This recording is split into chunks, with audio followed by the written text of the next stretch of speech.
when I put together those slides, I figured out, well, I don't have to talk really about hearing. You all know about hearing, but I will focus on hearing loss and hearing aids. And I would like to start with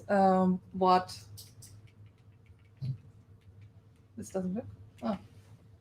What the WHO, they talk nowadays about the coronavirus, but they also at some time talked about hearing. And they say it's as key facts that around 466 million people worldwide have a disabling hearing loss, and 34 million of these are children.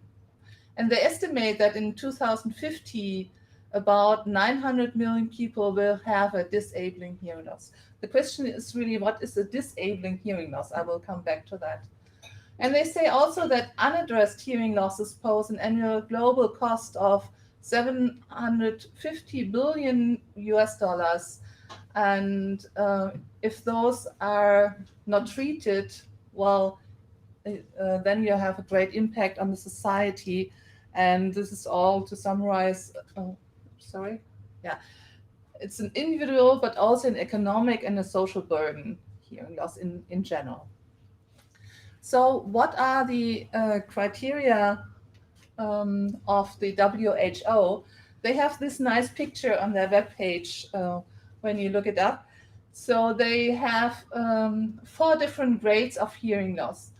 The first grade is a slight or mild hearing loss for a range of 26 to 40 dBHL. Then they have a moderate hearing loss for 41 to 60 dBHL, severe from 61 to 80, and profound over 81 dBHL.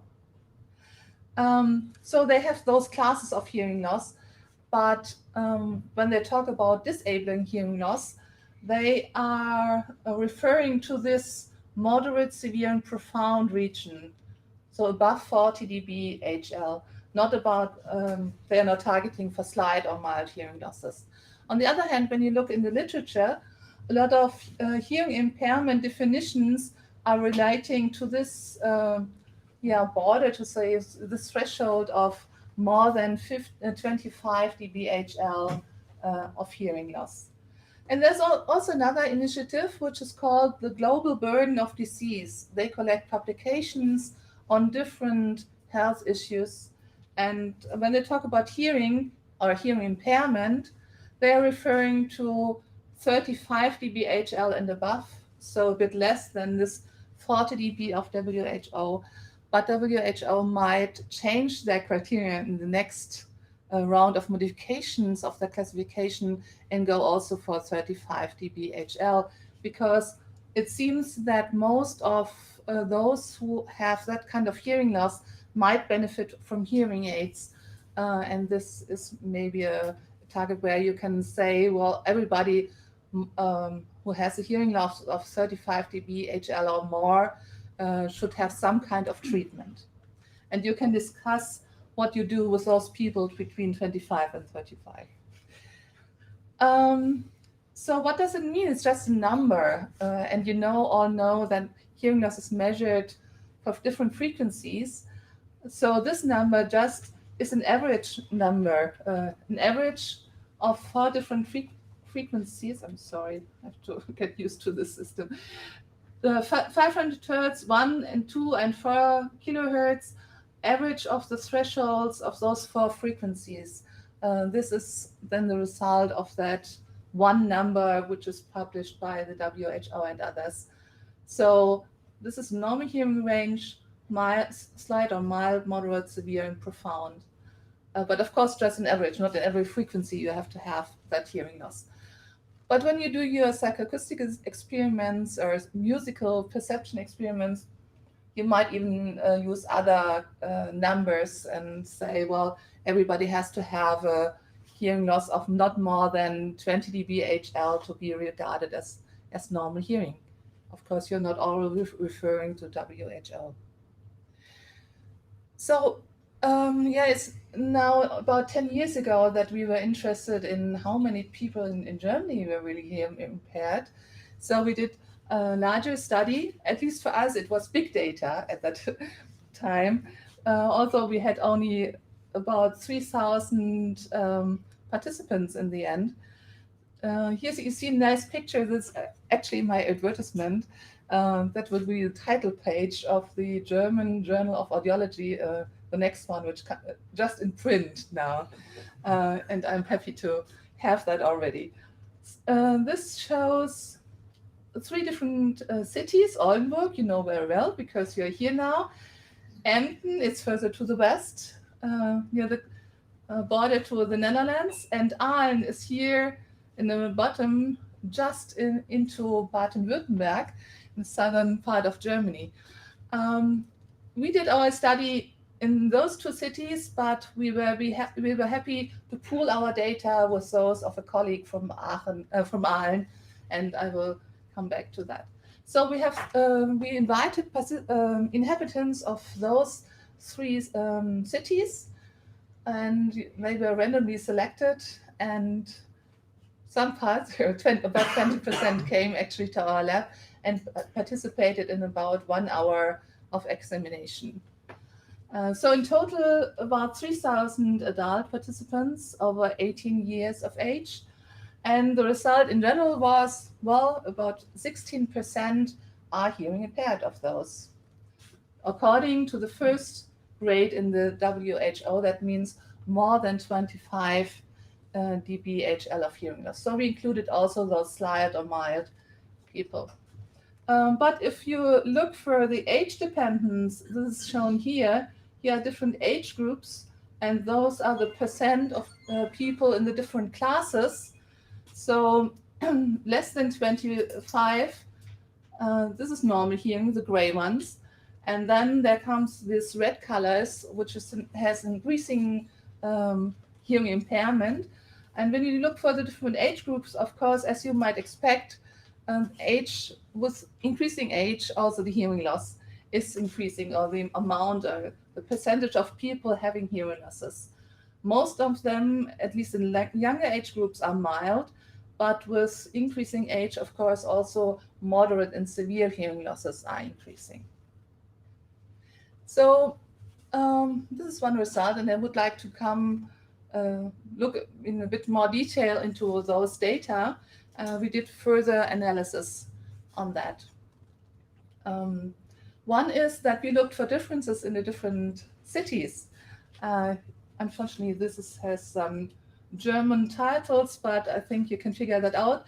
Those are, again, age groups. And this is the PTA4, that's the average of the 4 frequencies in hearing loss on the better ear. And the colors are the different cities, Aalen, Oldenburg, and Emden.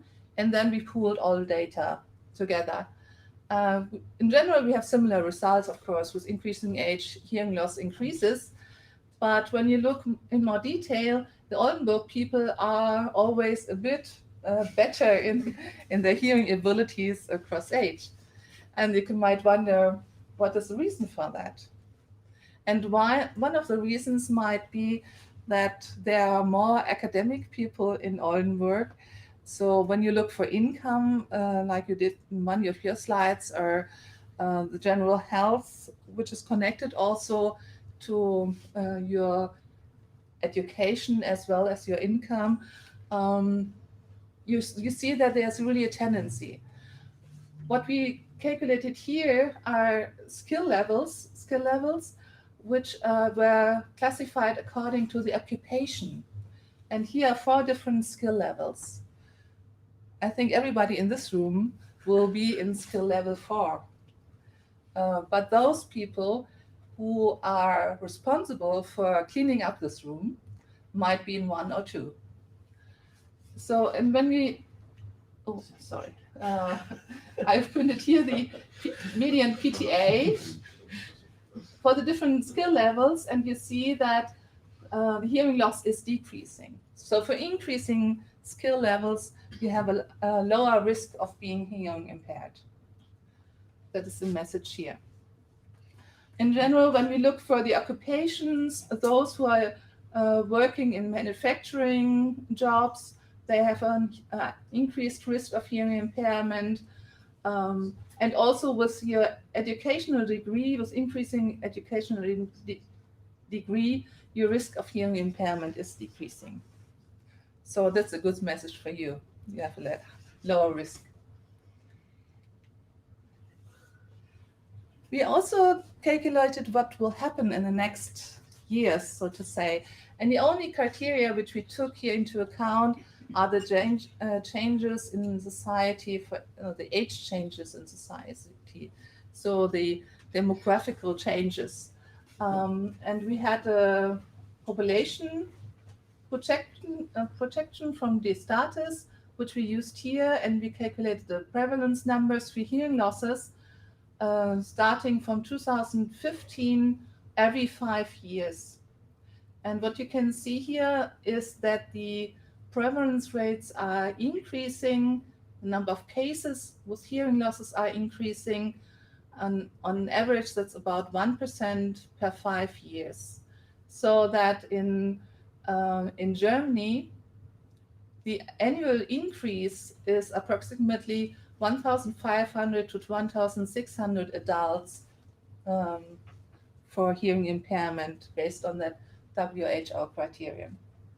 So this is a good message for the hearing aid industry that there's the numbers increasing. But of course, other factors like health changes are also immigrants and so on. This is all not included. Many other factors. We often get questions whether people nowadays or younger people are more hearing impaired than they used to be in earlier times. Actually, we can't answer that question because the database and basis for in the lower age ranges is just too small to show that. But we compared our data with age-related data which is available from a standard, which is the ISO 7029. And here in this standard, the hearing loss, the frequency-dependent and age-dependent hearing loss is defined for females and for males. I didn't bring all the figures or the numbers, just some for 30, 50, and 70 years of age. And actually, here's a comparison of this standard in a previous version and a new version. And the new version, also our data were included, as well as data from Japan and some other countries. What you see here, especially for male, in the higher frequencies, that the new standard has less hearing loss than the old ones. So the lower curves are for the old standard and the upper are for the new standard. Every area which is orange here means that the hearing loss is less as it had been before, and the old version was based on data from the 1950s, where you can imagine that you also had impact of war, explosions, and bad health and everything. On the other hand, there are some areas, like for female, in the oldest age group, where this area is yellow. That means that the threshold got a bit worse, actually.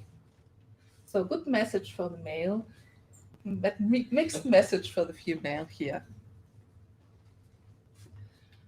When we compare our data with others, that's what we have done here with data from the US, from the Netherlands, and from Sweden. Here's only 1 point because they always measure people who are 70 years of age. You see here age dependent and this medium pure tone average for the female on the left side and the male on the right side, that they are not so far off. They're pretty similar for the female. Also for the male, with the exception that the US male have a bit higher hearing losses. So the gender gap, that means the difference between male and female, is a bit larger in the US than it is in Germany. Oh, I'm nearly done. Okay. So let's see. What else do I have? I have here speech intelligibility and noise, also age dependent, because my topic was across age. And here are results from the Göttingen sentence test. So the speech reception threshold, which is better, the lower the level is, the better you can understand the speech in noise.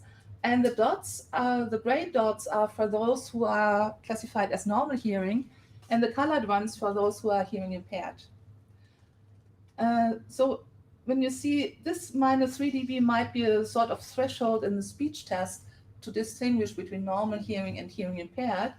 So with increasing age, at age 80 or above, nobody really reaches that point. They are all classified as maybe as hearing impaired according to the speech test in noise, even though their hearing loss in the pure tone audiogram is pretty normal.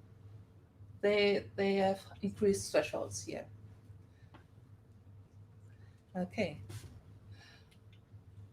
I definitely would like to show this picture because you talked about questionnaires, and we also applied a questionnaire which is the SSQ 17, it's a short version where situations are described and subjects have to say how much difficulty they have in those situations. And the results are here plotted in the questionnaire over the pure tone average, the hearing loss. And you see a large scatter of all the values. We fitted here a quantile regression lines to show the trend. But even though some of the with higher hearing losses, they still say in the questionnaire they don't have problems at all. And the other way around, that they say they have problems, but the hearing loss is absent in the pure tone audiogram.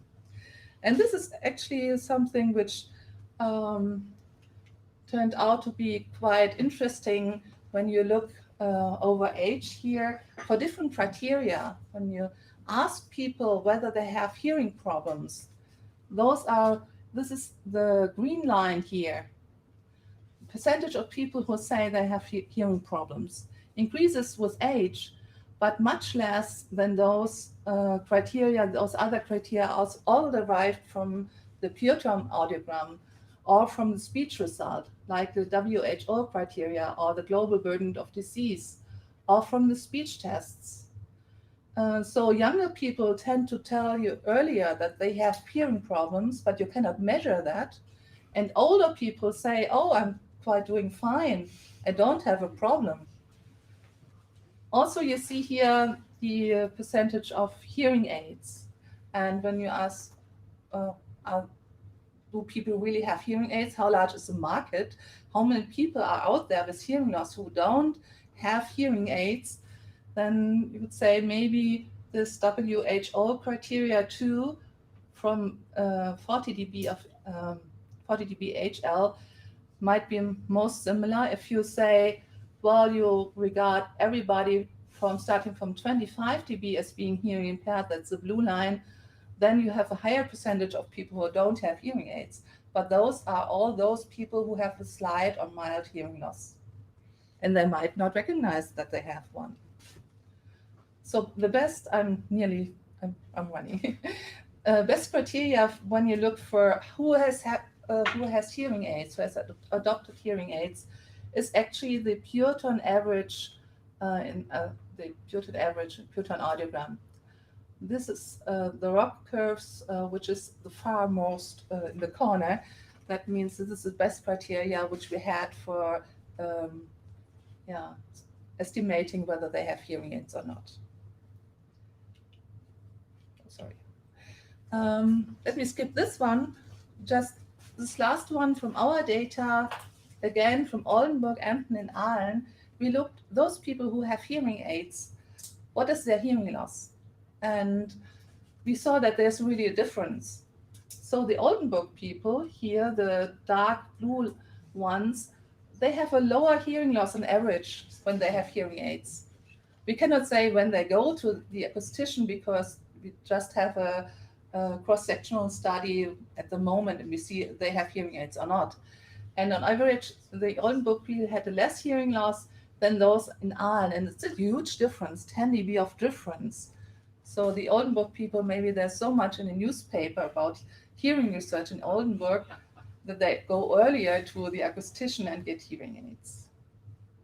And when we look, don't have data showing why those other people don't have hearing aids, even though they have a hearing loss. I just have some last results from a Eurotrack study, which was just a survey over internet, where those who don't have hearing aids say it's uncomfortable or they can't afford it.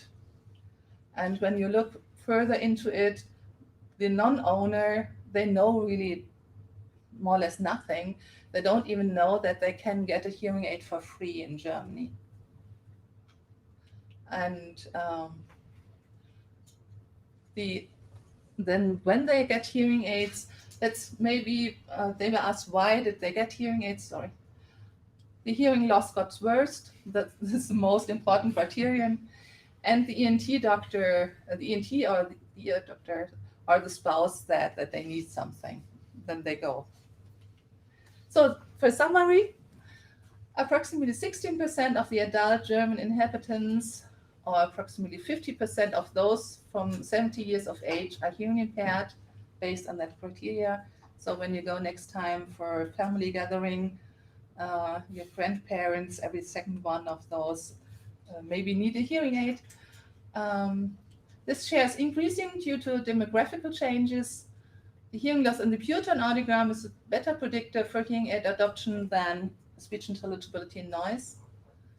And the share of hearing aid owners depends on the used criterion. I didn't go too much into detail, but depending what you take as a criterion, you get different results. That's why you cannot compare data which is around. Everybody comes to different numbers of hearing impaired people and hearing aid owners. And hearing aid adoption is associated with a lack of knowledge and recommendations. Yeah, thank you to those who collected the data, and you all, of course, for listening. Thank you. I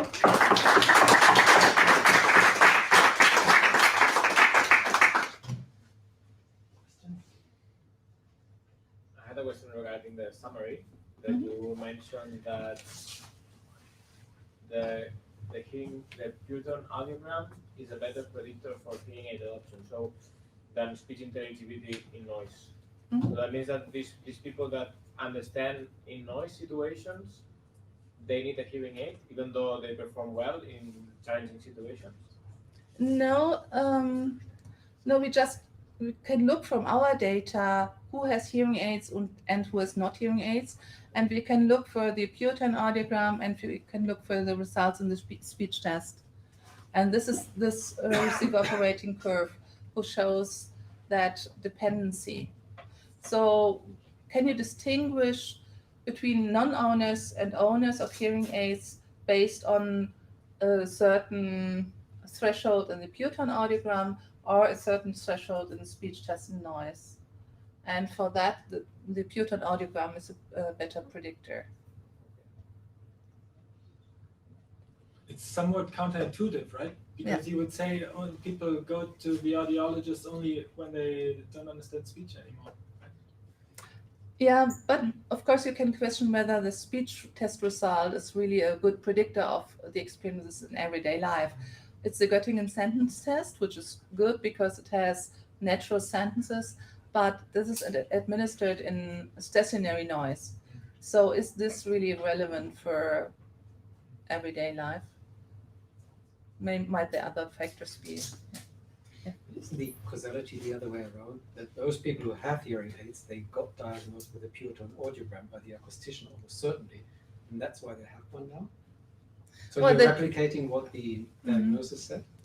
Well, the diagnosis at the hearing aid acquisition shop in Germany, at least, and also at the ENT doctor, is not only the pure tone audiogram, but also speech in quiet. You have to administer both, and they both have a criteria for the indication of hearing aids. And the indication criteria of hearing aids is a bit different than this WHO criterion. So it's not just a pure replication of that. And they have to go to the shop in the first place before they are measured, or they have to go to the ENT doctor. So why do they go? It's not because they know their Puton audiogram is looking like that, because they don't know how it looks like. Yeah, and if they don't benefit from it, they will not wear it. Mhm. So they will go there. They will tell them you have to wear one, but they will say, yeah, I don't need one. So they have Yeah. I hear good enough Yeah. for that. So the subjective impression that they are hearing impaired, I think that's the most important prerequisite of getting hearing aids. And that is also shown here. They have the subjective impression that the hearing loss got worse. So this is not a measure from these Eurotrack. Those are just subjective questions. And they think their hearing loss got worse. But typically, hearing loss doesn't get worse in steps. It's a smooth transition. And at some point, the people think now it might be worse. Yeah. But actually, we would like to re-invite those people to remeasure them after 10 years. We are writing an application.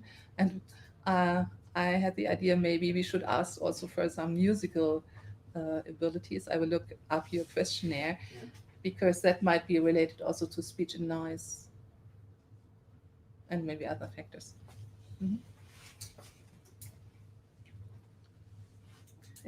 Sorry again. So, what do you think is the reason for this dramatic exponential increase in hearing loss after the age of 60? Are we all doomed, or is there anything is that in the genes? Yeah, I mean, most of those people don't have special health issues beside that they are diagnosed as percussive hearing loss or age-related hearing loss. They not necessarily have special other special health issues, but of course other things are declining too, and you can speculate what is noise you picked up over time, which are other functional things which decline also with age. Yeah.